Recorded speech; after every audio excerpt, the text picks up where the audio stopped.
ఆరు ఇచ్చిన పసర మందు తాగిన తర్వాత బాగీకి చాలా మత్తుగా అనిపిస్తూ ఉంటుంది. ఇక వెంటనే అలా తూలుతూ అమర్ దగ్గరికి వెళ్తుంది. ఇక అలా గదిలోకి తూలుతూ వెళ్తూ ఉంటే కింద పడబోతున్న బాగిని అమర్ గట్టిగా పట్టుకుంటాడు. థ్యాంక్ యూ శ్రీవారు అని చెప్పి బాగి అమర్కి థ్యాంక్స్ చెప్తూ ఉంటుంది. తర్వాత బాగి, శ్రీవారు మీకు ఎప్పటి నుండో ఒక విషయం చెప్పాలనుకుంటున్నాను, కానీ చెప్పలేకపోయాను, కానీ ఇప్పుడు ఖచ్చితంగా చెప్పేస్తాను, ఐ లవ్ యూ అని చెప్పి అమర్కి ఐ లవ్ యూ చెబుతూ ఉంటుంది. ఇక దాంతో అమర్ ఏమీ మాట్లాడకుండా అలా చూస్తూ ఉంటాడు. ఏంటండి, నేను ఐ లవ్ యూ చెప్తూ ఉంటే అలా బెల్లం కొట్టిన రాయిలాగా చూస్తూ ఉన్నారేంటి? మీకు నా మీద ప్రేమ ఉందా లేదా? ఈరోజు నాకు తెలియాల్సిందే, ముందు చెప్పండి, నాకు కూడా ఐ లవ్ యూ చెప్పండి అని బాగి అడుగుతూ ఉంటుంది. దాంతో అమర్ ఐ అని చెప్పి తడబడుతూ ఉంటాడు. చెప్పండి చెప్పండి అని బాగి అంటూ ఉంటుంది. దాంతో Amar I love you to అని చెప్పి అంటూ ఉంటాడు. నా బంగారు కొండ, నాకు తెలుసు కదా మీకు కూడా నేనంటే చాలా ఇష్టం, నా బుచ్చి కొండ అని చెప్పి అలా అమర్కి మొహం అంతా కూడా ముద్దులు పెట్టేస్తూ ఉంటుంది. ఇక అలా అమర్ని గట్టిగా హక్ చేసుకుంటుంది. అమర్ బాగి నుండి విడిపించుకోవడానికి ప్రయత్నిస్తూ ఉంటాడు. ఇక అలా బాగి మాత్రం ఈరోజు మీరు ఏం చెప్పినా సరే నేను మిమ్మల్ని వదిలే ప్రసక్తే లేదు అని చెప్పి బాగి అలా అమర్ని గట్టిగా హక్ చేసుకుంటుంది. ఇక ఇదంతా చూస్తున్న ఆరు ఎంతగానో ఆనందపడిపోతూ గుప్తా గారు ఇచ్చిన మందు ఒక రేంజ్లో పనిచేస్తుంది. ఇక ఈరోజు రాత్రికి వీళ్ళిద్దరూ ఖచ్చితంగా ఒకటైపోతారు, నేను అనుకున్నది నెరవేరబోతుంది అని చెప్పి ఎంతో ఆనందంగా అలా తలుపులు వేసి గడిపెడుతూ ఉంటుంది. అప్పుడే అటువైపుగా మనోహరి వస్తూ ఉంటుంది. దీన్ని ఏదో ఒకటి చేసి ఆపాలి, లేకపోతే వాళ్ళిద్దరిని ఒకటవ్వకుండా ఆపేస్తుంది, ఏం చేయాలా అని చెప్పి ఆరు ఆలోచిస్తూ పాలల్లో నిద్ర మాత్రలు కలిపి మనోహరికి రెడీగా ఉంచుతుంది. మనోహరి, ఇదేంటి అమర్ అప్పుడే పడుకున్నాడా, డోర్ లాక్ వేసిందేంటి, అయినా బయట నుండి గడెవరు పెట్టారు అని చెప్పి తీయడానికి వెళ్తూ ఉంటే, ఆగు మనోహరి, ఎక్కడికి వెళ్తున్నావు? నిద్ర పట్టకపోతే నాకు చెప్పాల్సింది కదా, ఇదిగో ఈ పాలు తాగు, పాలు తాగితే నిద్ర బాగా పడుతుంది అని చెప్పి అంటూ ఉంటుంది. దాంతో అది కాదు అమర్ అని చెప్పి మనోహరి అంటూ ఉంటే, సార్ వాళ్ళు ఇంట్లో లేరు, ఆయనకు ఏదో ఫోన్ వస్తే ఇందాకే బయటకు వెళ్ళారు అని చెప్పి ఆరు అబద్ధం చెబుతుంది. అదేంటి మరి బయట అమర్ కారు ఉంది కదా అని చెప్పి అంటూ ఉంటే, ఆయన కార్కి ఏదో రిపేర్ ఉందట, క్యాబ్ బుక్ చేసుకొని వెళ్ళారు, ఆయన ముందు ఈ పాలు తాగు, అవన్నీ తర్వాత ఆలోచించవచ్చు, నువ్వు ఇంత ఏజ్ వచ్చినా కూడా ఇంతలా బ్యూటీని మెయింటైన్ చేస్తున్నావంటే అది మామూలు విషయం కాదు, నువ్వు ఈ పాలు తాగావనుకో నీ గ్లామర్ ఇంకా పెరిగిపోతుంది అని చెప్పి ఆరు మనోహరికి మాయ మాటలు చెప్తూ ఉంటుంది. నిజంగానా, రాత్రిపూట పాలు తాగితే ఫేస్లో గ్లో పెరుగుతుందా అని చెప్పి మనోహరి ఆరు మాయ మాటలకి పడిపోతుంది. అవును, ఒక్కసారి ఈ పాలు తాగి చూడు, ఉదయం లేచేసరికి నీ ఫేస్లో ఎంత గ్లో వస్తుందో నీకే అర్థమవుతుందని చెప్పి అంటూ ఉంటే మనోహరి ఆ పాలను గటగట తాగేస్తుంది. ఇక ఆ పాలు తాగిన కొద్దిసేపటికే మనోహరికి మత్తుగా అనిపిస్తుంది. దాంతో మనోహరి గదిలోకి వెళ్ళి నిద్రపోతుంది. అమ్మయ్య, ఇక దీనివల్ల వాళ్ళకు ఎటువంటి ఆటంకం ఉండదు అని చెప్పి ఆరు కూడా హ్యాపీగా తన గదిలోకి వెళ్ళిపోతుంది. మరోపక్క బాగి అమర్ని బెడ్ మీదకి తోసేసిన తర్వాత అమర్ కళ్ళలోకి చూస్తూ, ఏమండి, మీరంటే నాకు ఎంత ఇష్టమో తెలుసా, ఎప్పటి నుండో నేను మిమ్మల్ని ప్రాణం కంటే ఎక్కువగా ప్రేమిస్తున్నాను, కానీ మీరు మాత్రం కనీసం కన్నెత్తి కూడా నా వైపు చూడడం లేదు, ఏ రోజైనా నేను మంచి చీర కట్టుకున్న ఒక కాంప్లిమెంట్ ఇచ్చిందే లేదు, నేను కూడా ఆడపిల్లనే కదా, నాకు కూడా చిన్న చిన్న సరదాలు ఉంటాయి కదా, భర్తతో కలిసి హ్యాపీగా బయటకు వెళ్ళాలని, నేను ఏదైనా మంచి డ్రెస్ వేసుకున్నప్పుడు ఆయన నన్ను పొగిడితే బాగుంటుందని, మంచి వంటకం చేసినప్పుడు నా వంటను పొగడాలని నాకు కూడా ఉంటుంది కదా, ఎందుకండి మీరు అలా మొండిగా ఉంటారు, నాతో ప్రేమగా ఉండొచ్చు కదా అని చెప్పి బాగి అంటూ ఉంటుంది. ఇక దాంతో అమర్, అలాంటిదేమీ లేదు, నువ్వంటే నాకు కూడా ప్రేమే అని చెప్పి అంటూ ఉంటాడు. ఆరుతో కలిసి నా నూరేళ్ల జీవితాన్ని నేను ఊహించుకున్నాను, ఈ జీవితానికి తనే నా భార్య అని ఫిక్స్ అయిపోయాను, కానీ ఆ భగవంతుడు ఆరుని నా నుండి దూరం చేశాడు. తర్వాత నా పిల్లలకు తల్లి తండ్రి నేనే అయ్యి అన్నీ దగ్గరుండి చూసుకుందాం అనుకున్నాను, అసలు మళ్ళీ పెళ్ళి చేసుకోవద్దని అనుకున్నాను.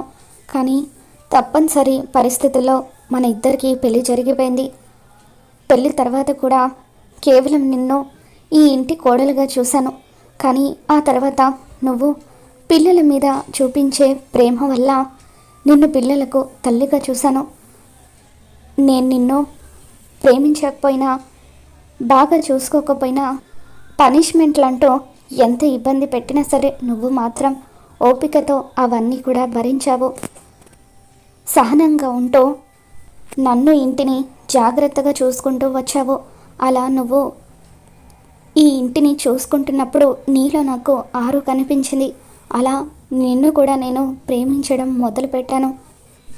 నాకు తెలియకుండానే ఆరుతో పాటు సమానంగా నీకు కూడా నా మనసులో స్థానం ఇచ్చేశాను. కానీ ఈ విషయం నీకు చెప్పలేకపోయాను. అందరిలాగా కాస్ట్లీ గిఫ్ట్లు ఇస్తూ ఐ లవ్ యూ అని చెబుతూ ప్రేమని వ్యక్తపరచడం నాకు తెలీదు. అందుకే నా ప్రేమను సందర్భం వచ్చినప్పుడల్లా నీ ముందు బయట పెడుతూనే ఉన్నాను. ఎఫ్ఎంలో పనిచేస్తున్న మేనేజర్ నీ గురించి తప్పుగా మాట్లాడడంతో నాకు ఎంతో కోపం వచ్చింది. నా భార్యను అన్ని మాటలు అన్నా అతనికి బుద్ధి చెప్పాలనుకున్నాను. అందుకే అతని ఉద్యోగం పోయేలాగా చేసి అదే ఎఫ్ఎంలో నువ్వు నీకు ఇష్టమైన ఉద్యోగం చేసేలాగా చేశాను. అలా నా ప్రేమను బయట పెట్టాను. సందర్భం వచ్చినప్పుడల్లా నేను కూడా నీ మీదున్న ప్రేమను బయట పెట్టడానికి ప్రయత్నిస్తున్నాను. కానీ నువ్వే నా ప్రేమను అర్థం చేసుకోవడం లేదని చెప్పి అమర్ అంటూ ఉంటాడు. ఈ కళ బాగి అమర్ మాటలకు ఎంతగానో ఆనందపడిపోతూ ఒక్కసారిగా అమర్ని హక్ చేసుకుంటుంది. ఈ కళ అమర్ కూడా ఎంతగానో ఎమోషనల్ అవుతూ బాగిని హక్ చేసుకుంటాడు. ఇద్దరు ఒకటవుతారు.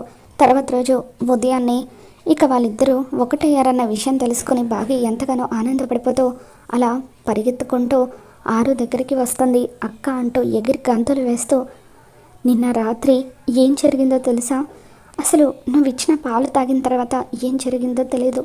నేను వింత వింతగా ప్రవర్తించినట్టు గుర్తు. కానీ కొంచెం కొంచెం రాత్రి ఏం జరిగిందో గుర్తుంది. ఆయన ప్రేమగా నన్ను దగ్గరికి తీసుకున్నారు. ఆరు అక్కతో సమానంగా నన్ను కూడా ప్రేమిస్తున్నానని చెప్పారు. నాకు ఎంత ఆనందంగా ఉందో చెప్పలేనక్క. ఈరోజు చాలా అంటే చాలా హ్యాపీగా ఉంది. ఇంట్లో వాళ్ళందరికీ ఇష్టమైన వంటలన్నీ వండాలి అని చెప్పి బాగి అలా స్నానం చేసి పూజ చేసి ఇంట్లో వాళ్ళకి ఇష్టమైన వంటకాలన్నీ కూడా వండుతూ ఉంటుంది. మరోపక్క నిర్మలమ్మ వాళ్ళకు ఆరు బాగా గుర్తుకు వస్తూ ఉంటుంది. అనామిక అలా ఆరులాగా మాట్లాడిన దగ్గర నుండి ఎందుకో ఆరు నాకు బాగా గుర్తొస్తుందండి, అందుకే ఈరోజు స్వామీజీని రమ్మని చెప్పానని నిర్మలమ్మ అంటూ ఉంటే, అవునే నాకు కూడా అలాగే ఉంది అని చెప్పి సదాశివం గారు అంటూ ఉంటారు. ఇక అలా స్వామీజీ ఇంటికి వచ్చిన తర్వాత, నమస్కారం స్వామీజీ, మా కోడలి ఆత్మ ఇక్కడే ఉంటుందని చెప్పారు. అసలు మా కోడలి ఆత్మ ఇంకా భూలోకంలో ఉండడానికి కారణం ఏంటి? తనకి ఇంకా ఎందుకు మోక్షం కలగడం లేదు? మేము తనతో మాట్లాడడానికి ఏదైనా అవకాశం ఉందా అని చెప్పి అలా వాళ్ళు అడుగుతూ ఉంటారు. ఇక దాంతో మీ కోడలు ప్రస్తుతం ఇక్కడే ఉంది అని చెప్పి స్వామీజీ అంటూ ఉంటారు. అంటే తను ఇంకా ఆత్మగా మా మధ్య తిరుగుతుందా అని చెప్పి నిర్మలమ్మ అంటూ ఉంటే, అప్పుడు స్వామీజీ అక్కడున్న అనామిక వైపు విచిత్రంగా చూస్తూ, అవును ఇక్కడే ఉంది, కాకపోతే ఆత్మగా కాదు మనిషిగా అని చెప్పి ఆయన అంటూ ఉంటారు. దాంతో ఇంట్లో అందరూ ఒక్కసారిగా షాక్ అవుతూ ఉంటారు. అప్పుడు అనామిక అలా జాలిగా స్వామీజీ వైపు చూస్తూ నిజం చెప్పొద్దు అన్నట్టుగా దండం పెడుతూ ఉంటుంది. ఇక దాంతో నిర్మలమ్మ, స్వామీజీ చెప్పండి స్వామీజీ, మనిషిగా మా కోడలు ఇక్కడే ఉండడం ఏంటి?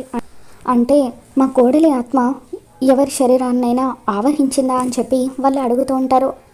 ఇక దాంతో స్వామీజీ, అలాంటిది ఏమీ లేదు తల్లి, మీ కోడలు త్వరలో మనిషిగా ఈ ఇంట్లో ఒక బుజ్జి పాప రూపంలో రాబోతుంది.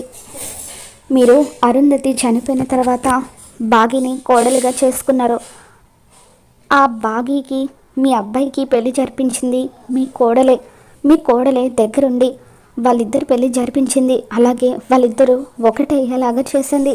మీ అందరి మీదున్న ప్రేమ వల్ల మీ కోడలు మళ్ళీ ఈ కుటుంబంలోనే బిడ్డగా జన్మించబోతుంది. త్వరలో మీ కోడలి కడుపున అరుంధతి పుట్టబోతుంది అని చెప్పి స్వామీజీ చెప్పడంతో ఇంట్లో అందరూ కూడా ఆనందపడిపోతూ ఉంటారు. ఇక బాగి కూడా ఆరు అక్క నా కడుపున పుట్టబోతుందా అని చెప్పి ఎంతగానో ఆనందపడిపోతూ ఉంటుంది.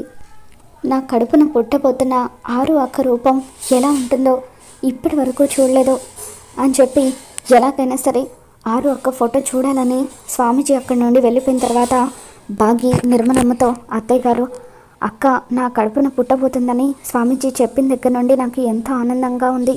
అటువంటి నా కడుపున పుట్టబోయే నా అక్కను నేను చూడాలనుకుంటున్నాను. ఒక్కసారి అక్క ఫోటో చూపిస్తారా అని చెప్పి అడుగుతూ ఉంటుంది. ఇక దాంతో నిర్మలమ్మ ఉండమ్మ చూపిస్తాను అని చెప్పి లోపలికి వెళ్ళి ఇక ఆరు ఫోటో తీసుకువచ్చి బాగీకి చూపిస్తుంది. ఆ ఫోటో చూడగానే బాగి ఒక్కసారిగా షాక్ అవుతుంది. ఇక ప్రతిరోజు లాన్లో తనతో పాటు మాట్లాడిన పక్కింటకే అరుంధతి అన్న నిజాన్ని తెలుసుకొని బాగి ఒక్కసారిగా కుప్పకూలిపోతుంది. మరి రాబోతున్న ఎపిసోడ్లో ఏం జరగబోతుందో మళ్ళీ మన ఛానల్లో తెలుసుకుందాం. ఈ వీడియో మీకు నచ్చినట్లయితే తప్పకుండా లైక్ చేయండి.